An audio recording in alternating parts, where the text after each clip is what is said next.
Nowadays, sobrang amazing na makakita ng timber design, no? Tingnan mo naman tong structure nito. Ayun, no? Tingnan mo yung columns, oh. Made out of timber. Tapos yung beams, made out of timber. Tapos yung trusses, oh, tingnan nyo, napakaganda. Amazing lang.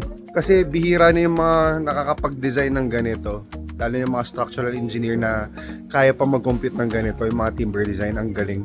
Tingnan mo yung solid wood yan. Tingnan mo, napakaganda. Tapos yung ceiling is made out of banig. Tingnan nyo yung whole structure na to. From afar. Tingnan natin. Tingnan nyo. Napakaganda. Very tropical yung vibe, eh. Oh.